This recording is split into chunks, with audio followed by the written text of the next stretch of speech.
Welcome back to the Wonders of Creation classroom series. In today's class, we're going to consider the group of animals called reptiles. Of the many different types of reptiles, two of the most recognizable subclassifications are snakes and lizards. These creatures are amazing examples of the wonders of creation. They show a great diversity of design, but also detailed intricacy, demonstrating an origin in creation and not evolution. Snakes and lizards can be found on every continent on Earth except Antarctica, and they can be found in both saltwater and freshwater environments. Despite many of these creatures being adept at moving and living in the water, reptiles breathe air through their lungs. And all reptiles are cold-blooded, which means they depend on the heat from their environment, not from what their own bodies generate. That's why they are not found in the frigid temperatures of Antarctica. Most reptiles, especially snakes and lizards, also have scales that cover their bodies. So let's first take a look at those legless reptiles, the snakes, as we let Eric Lyons describe both the amazing design and incredible diversity in these predators of creation. When most people hear the word snake, they quickly become unnerved. Snakes' waggling forked tongues, beady eyes, and slithering bodies generally disturb people. I know they do me. And although most snakes are not venomous, the fact that some of them are leads many people to avoid them altogether. But the truth is, snakes are superb examples of masterful design in the animal kingdom. With their long, skinny, legless bodies, snakes are perfectly designed to move efficiently on all sorts of surfaces. They can climb up trees, in trees, and down trees. They can slither underground or above ground and over hard rock or loose sand. Black mambas can reach speeds of 12 miles per hour, while the sidewinder rattlesnake has been clocked at 18 miles per hour, faster than most people can run. Snakes don't walk on water, but some do swim on top of it, and anacondas, the largest snakes in the world, are excellent underwater swimmers.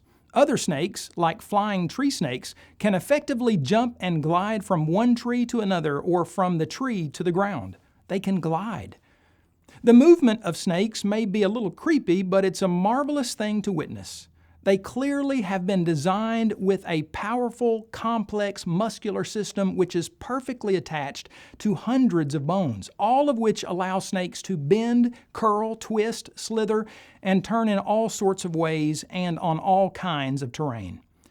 Plastic Man, Mr. Fantastic, and all other stretchy superheroes are the inventions of creative imaginations, but snakes are the real deal when it comes to elasticity. It's difficult for humans to swallow anything much bigger than a quarter, yet some snakes, like African rock pythons, can stretch their jaws and swallow prey as big as a 120-pound deer, horns, hooves, and all. How can a snake swallow prey so much bigger than its own head? If left up to evolution, one would think that the first time a snake tried consuming such a large animal, he would choke to death. Snakes have extremely stretchy ligaments that allow them to separate their jaws and open their mouths extremely wide. I don't recommend you try that anytime soon. Have you ever seen a night vision camera with specially designed sensors that are built to detect heat? Soldiers often use this technology called infrared when they need to move around in the dark while keeping a close eye on the enemy. What these soldiers actually see with infrared equipment is the heat of various objects, including humans and animals. Amazingly, some snakes have built-in heat-sensitive pits that are located on the top of their mouths just below their nostrils. With these, snakes are able to sense the presence of both prey and predators. These pits are not merely empty holes in their heads, they're complex organs packed with nerve endings that snakes use to accurately detect the direction and distance of other animals. Rattlesnakes may be best known for their rattles, but they also have these amazing heat-sensitive pits. Their superbly designed infrared sensors can detect changes in temperature as little as 1/1000th of a degree. If no one would ever claim that infrared cameras are the result of the non-intelligent, random processes of evolution, why would anyone say that the superb heat sensors of snakes are merely the product of naturalistic evolution? Surely a snake's sensors, scales, elastic ligaments, and highly versatile movements testify to more than millions of years of evolution. Surely these wonders of design demand a designer. Hopefully you weren't too creeped out by seeing so many slithering snakes, but instead you saw how streamlined, how precise, how perfectly equipped snakes are for their role in the animal kingdom. While it's good to be cautious if you ever encounter a snake, most snakes are not venomous, and in their natural environment they serve their intended purpose to keep down populations of smaller creatures and vermin, and to be food for larger creatures. God's design for nature is amazing, and yes, that does include snakes. But snakes, of course, are not the only reptiles. In contrast to that smooth profile of a slithering snake, lizards form a large, diverse group of four-legged reptiles inhabiting a variety of different ecosystems. So let's join Kyle Butt as he investigates one extreme little lizard that has some amazingly designed abilities for defense and survival. The Thorny Devil. You might wonder how the Thorny Devil got its name. Of course, the spikes on the lizard's skin look like thorns, so the thorny part's not hard to understand. But why is it called devil? In 1841, a man named John Gray named the lizard Moloch horridus. Gray named the lizard after the Canaanite god Moloch because of the two horns that protrude out of the lizard's head. The term horridus, it can mean rough or spiky, or it can mean terrible or dreadful. While the Thorny Devil may look dreadful, it happens to be very easygoing and slow-moving, and humans can handle it, and it doesn't become aggressive. Not only is the Thorny Devil very unique in the way that it looks, but God also equipped this little wonder with some amazing tools and skills. The Thorny Devil lives in the deserts of central Australia, and water is often very difficult to find. In order for the Thorny Devil to make the most of any water that it comes across, God specially designed the lizard's skin. Along the lizard's body, there are hundreds of tiny little channels, and they all lead to the corners of the lizard's mouth. When water touches the skin of a Thorny Devil, anywhere on its back, on its leg, on its foot, the tiny grooves suck up the water by using something called capillary action. Think about it like this. Suppose you spill a glass of water and use a paper towel to clean it up. When you dip the paper towel into the water seeps up the towel to the parts that are not even touching the water. Also, it's like putting a wick in oil, and the oil seeps up all the way through the wick, even the parts that aren't touching the oil. In the same way, the Thorny Devil sucks up water. So if the Thorny Devil wants to take a drink, it can simply step on water and then use a sucking motion and suck up the entire puddle and bring the water to its mouth with these tiny little channels. It never even has to put its mouth in the water. This ability keeps the lizard alive because any dew or moisture on plants or in the sand can be taken in this way without ever having to drink in what we would think of as a traditional way. Also, God gave the Thorny Devil several interesting ways to defend itself. Of course, the most obvious is that the Thorny Devil is covered with spiky skin and thorns. Just think, if you were a predator, would you want to eat something that looks like a pincushion full of sharp spikes? Well, I wouldn't either. Also, in addition to its spikes, the Thorny Devil has a false head on its neck just behind its real head. This false head is large and it's spiky, and when the Thorny Devil is threatened, it can lower its real head between its two front legs and raise its false head to look like its head. By doing this, it protects its important organs and makes its spiky head look much more difficult for a predator to swallow. And as if that weren't enough, the Thorny Devil can puff itself up by sucking in air so that it looks even bigger and more impressive to a predator, and the pincushion just gets expanded. And maybe you were wondering what this prickly little critter eats. Ants. And that's it. Ants all the time, for every meal, every day. But it can sure eat a lot of them. A thorny devil finds a trail where ants are walking, then it positions itself along the trail so that it can stick out its sticky tongue and catch one ant at a time. Now, it's so fast that it can catch 45 ants per minute, and some people say that it can eat 1,000 to 3,000 ants per meal. Now, that is one ant-loving, bristly lizard. I'd hate to be an ant that came across the thorny devil's path. The thorny devil is a great example of God's amazing design. False ideas about mindless evolutionary processes, they can't ever explain the thorny devil's amazing skin and effective defense system. Only God could create such an interesting, ingeniously designed creature that can thrive in desert climates.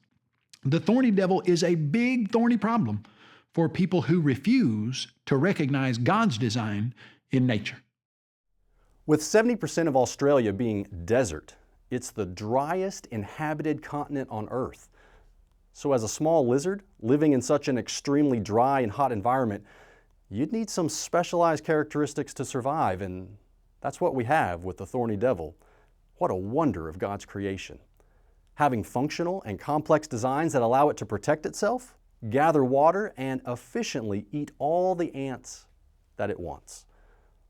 Now, within the variety of lizards on Earth, we find a diverse group with some superhero characteristics. That's right. The gecko is an example of a reptile that is amazing. And so let's listen to Eric Lyons as he examines the incredible traits of these reptiles and why scientists are trying to reproduce their amazing design.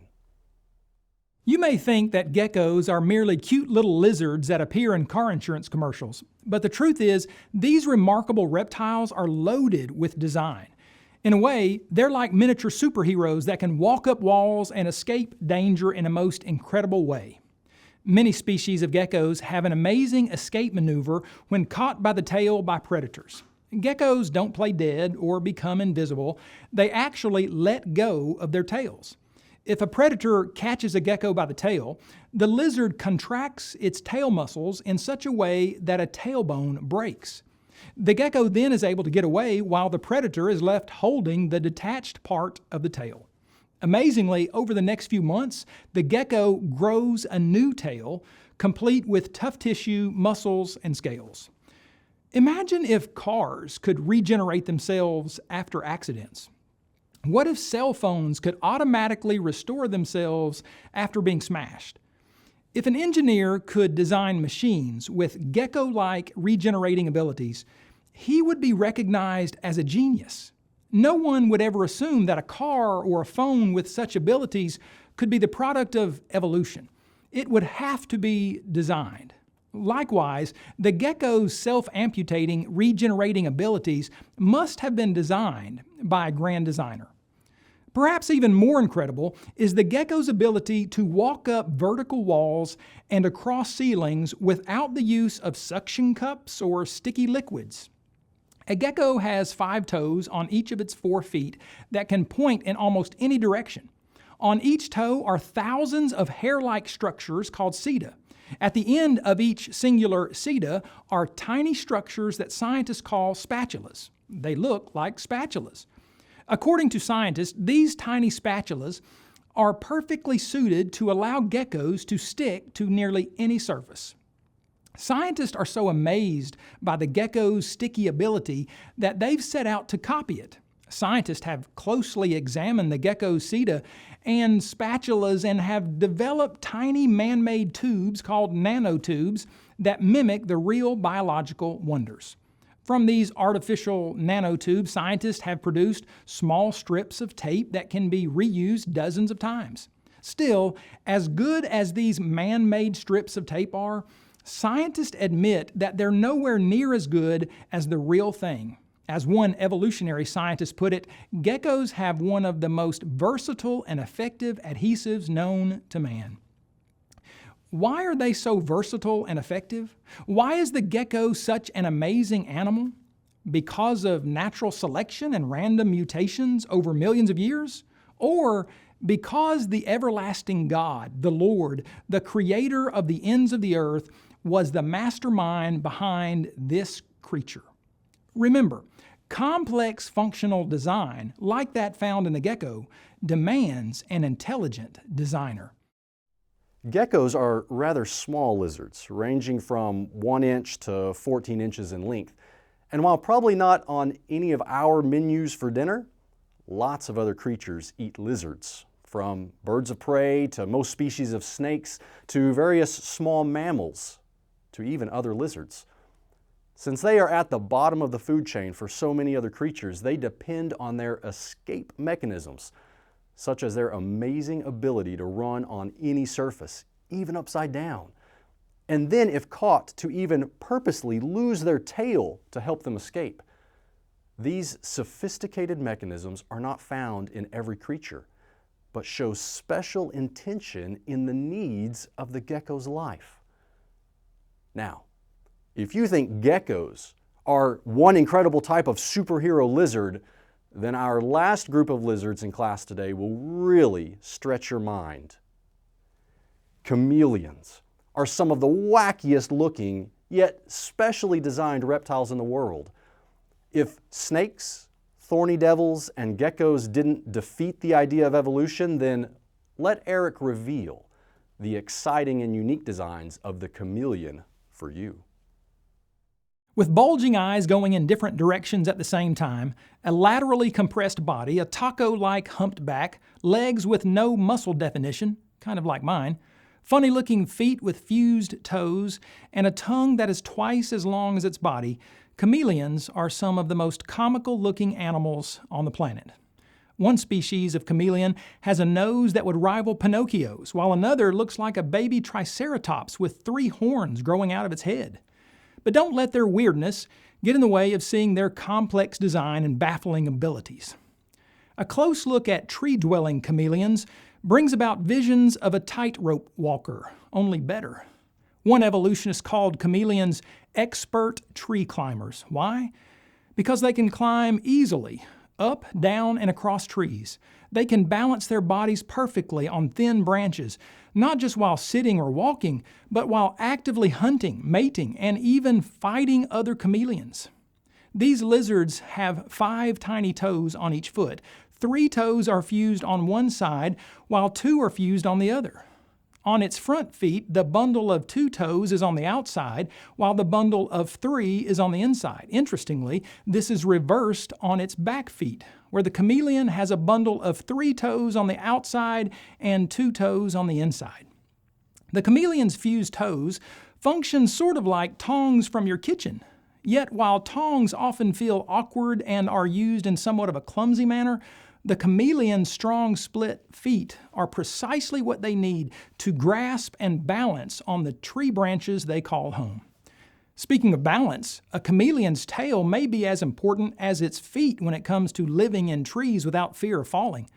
You've probably seen cute pictures of chameleons with their tails curled up tightly in a circle, but have you observed how they use their tails? Like possums and monkeys, chameleons have prehensile tails, which means their tails are strong and extremely flexible, able to wrap around and hold things tightly. Their tails function almost like a 5th limb, which can securely anchor them to one tree branch even as they lift their feet to grasp for another branch, all in a perfectly balanced manner. Consider also chameleons' built-in camouflage abilities. First, their normal natural colors of green and brown aid them greatly in blending in with their forested habitat of mostly greens and browns. Second, chameleons are often found crouching low and tightly against trunks, limbs, or leaves of trees so that at first glance, and perhaps second and third glance, you don't even notice them. Third, chameleons' bodies are sometimes shaped similar to various things seen in forest, whether a knotted limb or a leaf. One species is actually named brown leaf chameleon. Fourth, though you might think chameleons have a weird, nervous, rocking back and forth walk, they often use this strategic shifting motion to mimic the swaying of leaves and branches, especially as they're hunting their prey and do not want to be detected. Whether locusts, termites, or praying mantises, the prey of chameleons are no match for the lizard's lethal weapon, its tongue. Chameleons have the longest tongue-to-body size ratio of any animal on Earth, reaching lengths twice that of their bodies. Such a long tongue might sound awkward and clumsy. I mean, imagine seeing a 6-foot man walking around with a 12-foot tongue. Chameleons' tongues, however, are anything but clumsy. When a chameleon sizes up its prey, it can launch its sticky tongue like a deadly weapon, similar to an archer releasing an arrow from his bow. Scientists have studied the tongue strikes of chameleons and measured them doing 0 to 62 miles per hour in 1/100th of a second. Their tongues are so fast, they're difficult for us to see at regular speed.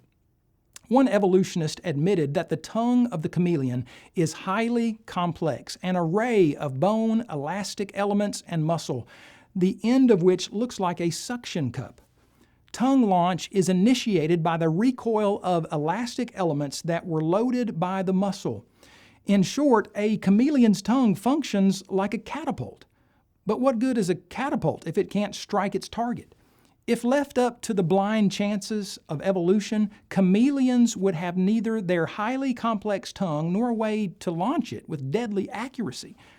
Yet evolutionists acknowledge the pinpoint accuracy of the chameleon's tongue while also admitting chameleons are supreme, specialized predators that are designed to hunt.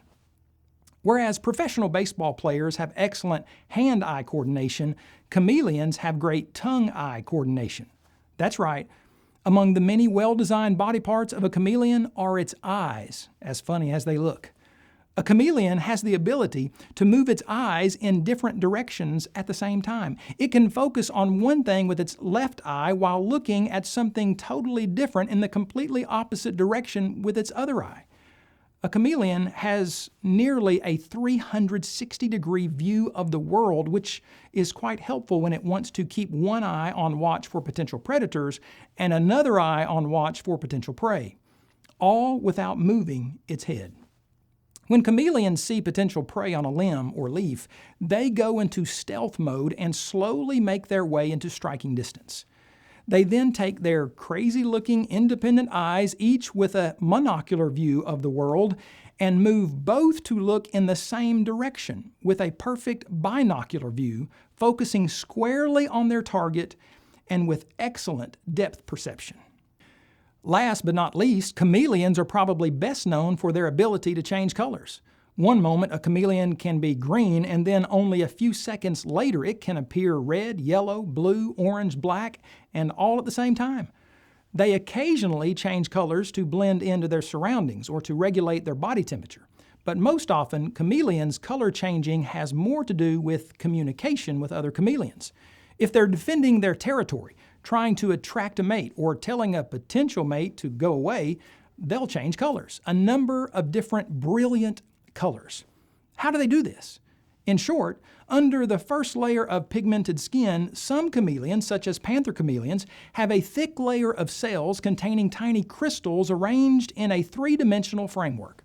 When chameleons want to change color, they increase or decrease the amount of space between the crystals, allowing for color differences, as different wavelengths of light are either absorbed or reflected. The effect? An array of beautiful colors. Evolutionists admit that chameleons have the abilities of expert tree climbers. With their highly complex tongues and amazing eyes, they are designed to hunt. What's more, they are said to have the remarkable ability to exhibit complex and rapid color changes. In truth, the general theory of evolution cannot rationally explain the existence of complex chameleons and their many amazing built-in abilities. Highly functional design logically, by definition, demands a designer, not millions of years of mindless mutations. Yes, chameleon complexity cries out for a creative creator. For every house is built by someone, but he who built all things is God. Can you imagine being able to look in front of you and behind you at the same time? Or watching what's happening on your left side and your right side at the same time? Chameleons' eyes and how their brains must process that information is amazing. I told you it would stretch your mind. With all the camouflage defense features, the specialized feet and grasping prehensile tail, I hope that there is no doubt in your mind that God is the origin for the wonders of creation.